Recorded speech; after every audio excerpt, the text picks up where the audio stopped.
एक नए टॉपिक के साथ आई हूँ, शब्द और वाक्य। जैसे कि पिछली वीडियोस की एक सीक्वेंस है जो मैं बनाती चली आई हूँ। पहले मैंने बनाई थी भाषा, ठीक है, उसके बाद वर्ण बनाई, ठीक है, और उसके जो मेरी लास्ट वीडियो थी जो जिस टॉपिक पे मैंने बनाई थी वो थी वर्ण थी आपकी, उससे पहले भाषा थी, और भाषा के बाद मैंने वो आपको मात्राएं भी कराई थी। अब आज हम कराएंगे शब्द और वाक्य। बच्चों, अगर आपने पिछली वीडियो को नहीं देखा है तो आपने डिस्क्रिप्शन में जाके लिंक पे क्लिक करके इन वीडियोस को देख सकते हैं, क्योंकि अगर आप जिस तरह से आप कोई मूवी देखते हैं उसकी सीरीज अगर आप एक भी स्किप कर देते हैं तो आपको उसकी स्टोरी को समझने में काफ़ी टाइम लग जाता है। ऐसा नहीं है, कुछ चीज़ों को देखकर आप समझ भी जाते हो, लेकिन बेटर यही होता है कि अगर आप पूरी सीरीज देखते हो तो चलिए मैं आज अपनी नेक्स्ट टॉपिक पर चलती हूँ, शब्द और वाक्य।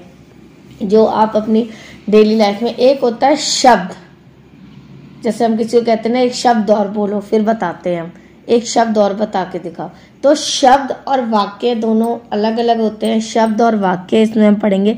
शब्द क्या होते हैं? वर्णों के मेल से शब्द बनते हैं, वर्णों के, जैसे र और घ, मतलब आगे पीछे है तो ये क्या बन जाएगा? घर। जैसे झर ना, इसके अंदर देखो क्या, क ट है ल, ये क्या है? वर्णों के स्वर मैंने आपको बताया ना क्या होता है, और वर्ण क्या होता है। तो वर्णों के मेल को क्या कहते हैं? क्या कहते हैं? वर्णों के मेल से शब्द बनते हैं। गुड। उपरोक्त 3 शब्द क्रमशः 2, 3 और 4 वर्णों के मेल से बने हैं। जो ऊपर शब्द दिए गए हैं देखो, 2 से, 3 से और 4 से बने हैं।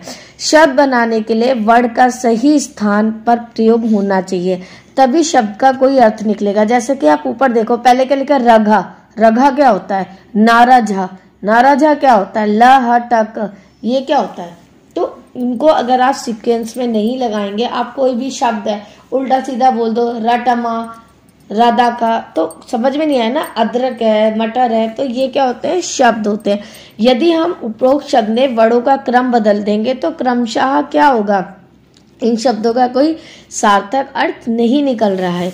वर्णों का वह समूह जिसका अर्थ स्पष्ट होता है उसे शब्द कहते हैं, जिनसे कोई मतलब होता है। मैं कह रही हूँ आपको, ले में, क्या ले में? में, ले में, ठीक है। तो आओ कुछ औषध पढ़ के हम देखते हैं, जैसे आपको पता चलेगा। जैसे ये बर्तन है, तो मैं इसको बर्तन पढ़ रही हूँ तो आपको समझ में आ रहा है कि मैं बर्तन मांग रही हूँ या बर्तन की बात कर रही हूँ।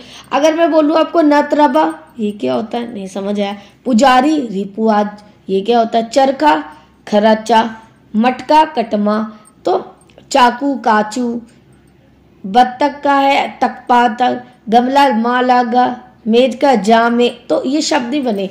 लेकिन जो मैंने आपको पर्टिकुलर वर्ड बोलती हूँ, बर्तन, पुजारी, चरखा, मटका, चाकू, बत्तख, गमला, मेज, ये क्या है? एक एक शब्द है, इनको शब्द कहते हैं। जैसे संदूक, औजार, सड़क, तिरंगा, ये शब्द क्या है? शब्द हैं, जो एक शब्द होता है, केवल एक ही, ठीक है। और वाक्य क्या होता है? जब शब्दों के मेल से वाक्य बनते हैं। जैसे देखो, डाकिया पत्र लाया, कुमार घड़ा बना रहा है, लेकिन जस्ट इसके ऊपर क्या लिखा है? हे लाया पत्र डाकिया, हे रहा बना घड़ा कुमार। तो एक ही सिक्वेंस। मैं आपसे नॉर्मली बोल रही हूँ, रही पढ़ा मैं, तो रही पढ़ा क्या? मैं पढ़ा रही हूँ। तो शब्दों के मेल से वाक्य बनते हैं, लेकिन उन्हें आप अगर सही सीक्वेंस में रखते हैं। उपरोक्त दोनों वाक्य क्रमशः 4 और 5 शब्दों के मेल से बने। वाक्य बनाने के लिए शब्दों का सही स्थान पर प्रयोग होना चाहिए, तभी पूरी बात समझ में आएगी। जैसे आपकी मैम आपको क्लास में कराती होंगी, जैसे घर, राम घर गया, तो घर क्या है? एक शब्द है। राम घर गया क्या है? वाक्य है। यदि हम उपरोक्त वाक्य में शब्द का सही क्रम में प्रयोग नहीं करेंगे तो क्रमशः ही लाया पत्र डाकिया, रहा बना घड़ा कुमार वाक्य बन रहे। इन वाक्यों में पूरी बात समझने की कोशिश तो करोगे, समझ जाओगे, लेकिन जो एक प्रोफेशनल मेथड है, मतलब जो एक तरीका है, वो ठीक नहीं है।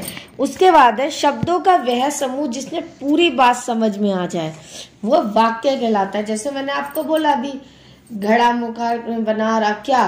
कुमार घड़ा बना रहा है, ठीक है। घर बोला, घर क्या है? शब्द। राम घर गया, वो क्या है? वाक्य। मैं बोलूं गया घर राम, तो वो वाक्य नहीं है। आओ कुछ और वाक्य पढ़ते हैं। जैसे मम्मी पूजा कर रही है, पेड़ पर आम लगे हुए हैं, टोकरी में फल रखे हैं, अध्यापक पाठ पढ़ा रहे हैं। तो ये आपको समझ में आ रहा है। जामा मस्जिद दिल्ली में है, टेलीविजन मनोरंजन का साधन है, मैंने कल सेब खाए, ये गरिमा का घर है, विनय पौधों में पानी दे रहा है, रवि बहुत आलसी है। तो ये जो वर्ड्स हैं आपको समझ में आया मैंने क्या बोला कि पेड़ पर आम लग गया, अध्यापक पाठ पढ़ रहा है, सब समझ में आ रहा है।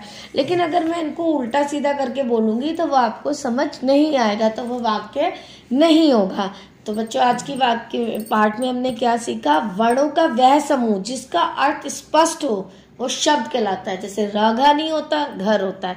शब्दों का वह समूह जिसने पूरी बात समझ में आ जाए वो वाक्य कहलाता है। जैसे अब मैं आपको पढ़ा रही हूँ तो मैं एक सीक्वेंस में बोल रही हूँ, अगर मैं उल्टा सीधा बोलूँ स्वर वार ई मतलब कुछ भी वट एवर जो भी मैं आगे पीछे बोलती हूँ गलत बोलती हूँ तो वो आपको समझ में नहीं आने वाला। तो ये आप अपनी डेली लाइफ में यूज भी करते हैं इन वर्डों को। तो चलिए बच्चों, आशा करती हूँ आपको ये भी चैप्टर समझ में आया होगा।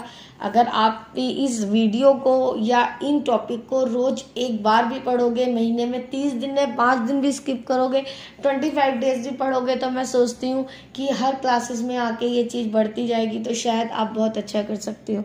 अदरवाइज जस्ट आप बहुत सारी चीज़ों को पीछे स्किप कर देंगे।